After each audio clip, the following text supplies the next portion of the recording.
شت منها د دې اسمان نه یا د جنت نه یا د خپل مرتبې نه او یا د اسمان نه کوش.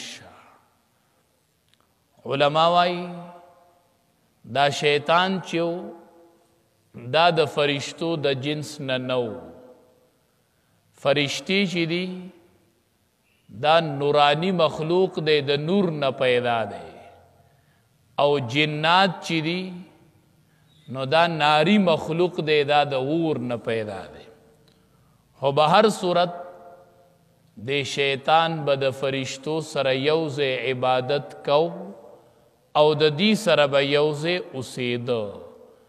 نو چې کله ورته فرشتو ته حکم د سجدې وشو نو دیم د فرشتو سره او دتم الله حکم وکړو. نو د چې کله د سجدې نه انکار وکړو او وجه د انکار علما وایي چې تکبر او حسد، نو په دې وجه رب العالمین ورته سزا ورکړله چې کوشه ته د دې ځای نه د دې اسمان نه کوشه. دا اسم ګناه ده تکبر، خو د نیکانو په مجلس کې بیا ډېره لویه ګناه ده. څه مطلب؟ غیبت اسې ګناه ده، خو چې یو سړی په جماعت کې غیبت کوي نو دا ډېره ګناه ده. ویله که ته په جماعت کې غیبت کوي نو شیطان اسم تکبر او حسد کو دا ګناه وه. خو اسمان چې دی دا ټول د نیکانو ځای دی، اسمان کې بد عمله نشته دی، دا ټول د نیکانو ځای دی او د تابعدارانو ځای دی. نو ګناه اسې د ګناه کړې وه او بیا د نیکانو په مجلس کې کړې وه چې اسمان کې ملائک دي. نو ځکه ورته رب العالمین وی کوشه ته د دې ځای نه او انکا فما یکون لکا مناسب ندی تا دا پارا انت تکبر فیہی چت پیہا چت پدی کے تکبرو کے دا تا دا پارا مناسب ندی. فخرج نتعوزا انکا من الصاغرین بے شک تبد زلیلانو نئی.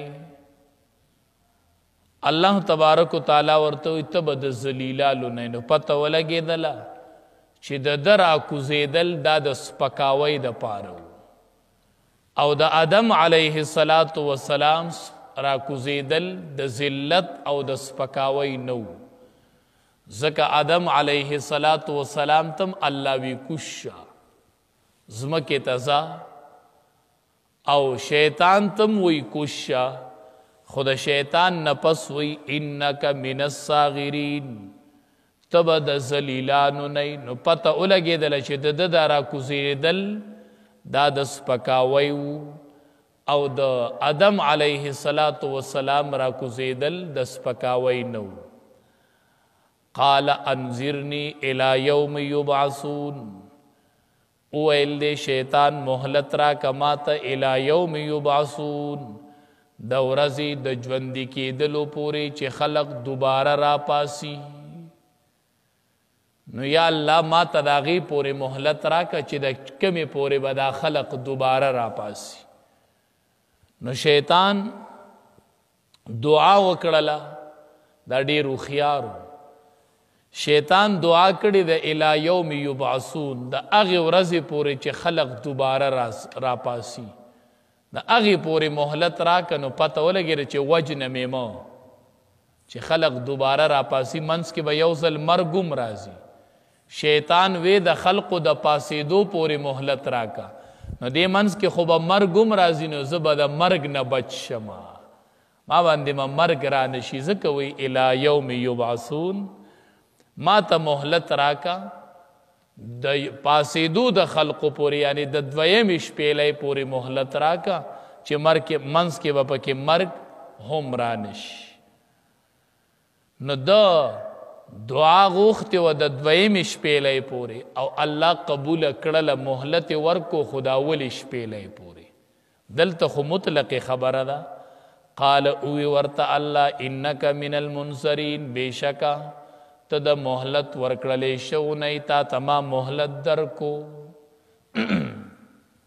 خو بل ځای راځي بل آیات کشته دی الی یوم الوقت المعلوم الله تبارک و تعالی دته مهلت ورکړی دی د یو معین وقت پورې.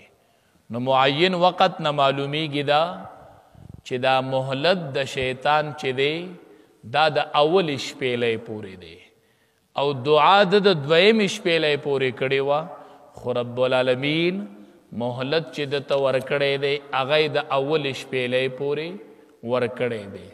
دا دعای الله قبول کړله او د اول شپېلې پورې الله مهلت ورک.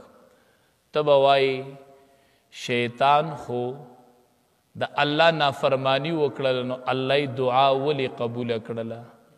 علما وایي د دې کې ډېر حکمتونه دي. یو حکمت خو پکې دا دی چې که الله د شیطان دا دعا نه وی قبول کړې نو بیا خو دنیا دارالامتحان نو. دنیا خو د امتحان ځای دی.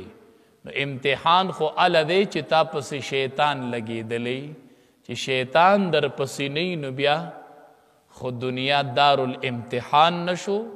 نو الله چې د شیطان دعا قبلوله دې کې د الله تبارک و تعالی ډېر حکمتونه او ډېر رازونه ځکه رب العالمین د شیطان دعا قبول کړله او الله تبارک و تعالی ورته مهلت ورکړی دی. ته ورځې د نفخ اولا د اول شپېلې پورې به شیطان ژوندی او دی به د خلقو په ګمراه کولو کې مبتلا وي او خلق به ګمراه کوي. علما وایي د شیطان مقابله ګرانه ده. د شیطان مقابله ګرانه ده ځکه چې شیطان داسې دشمن دی چې شیطان تا اینی او ته یې نه اینی. نو دا شیطان دا دشمن ناکاری چې تا اینی او ته یې نه اینی نو دی به تا ډېر خطا کوي. کو تا اوس لیدلی خو بیا اسانه وه، خو ته یې نه اینی او تا اینی نو تا ډېر خطا کوي. نو مونږ وایو چې د شیطان سره مقابله ګرانه ده. مونږ اینی او مونږ یې نه اینی خو مونږ ورته وایو شیطانه مونږ تا پسې داسې رب نیولی دی چې هغه تا اینی او تا هغه نه اینی. ته خو مونږ اینی او مونږ تا نه اینو خو مونږ در پسې داسې رب نیولی دی چې هغه تا اینی او ته هغه نه اینی. نو د شیطان مقابله ګرانه ده خو مونږ وایو الله ته مونږ له توفیق راکړي. د شیطان مقابله بیا ګرانه نه ده چې تا سره د الله توفیقي. دې وجې نه علما وایي لا حول ولا قوة الا بالله. دا وایي د شیطان د حملې نه به محفوظي، د شیطان د حملې نه به محفوظي. د دې معنی دا ده چې الله زه ترې بچ کېدی نشم چې څو ستا توفیق نه دی راکړی. نو یو لا حول ولا قوة الا بالله. دویم علما وی هر ټیم ژبه د الله په ذکر لنده ساته نو شیطان به پتا حمله نه کوي. شیطان خړتم لګولی چې کله دې ذکر شروع کړي شیطان په شا لاړ شي چې انسان غافل شي نو بیا پې شیطان راشي. نو چې سړی ژبه د الله په ذکر لمده ساتي او لا حول ولا قوة الا بالله نو انشاءالله د الله به د شیطان نه حفاظت نصیب کوي او رب العالمین دې زمونږ او ستاسو د ټولو د شیطان نه حفاظت نصیب کوي.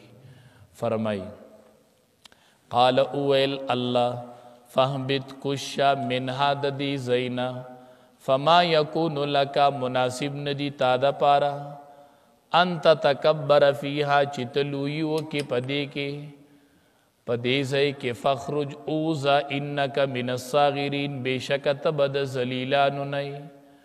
قال اویل د انذرنی مهلت را کمال الی یوم یبعثون هغې ورځې پورې چې خلق به دوباره ژوندی کیږي او را پاسولی بشي. قال اویل الله انک بېشکه ته من المنذرین د مهلت ورکړلی شوی نه.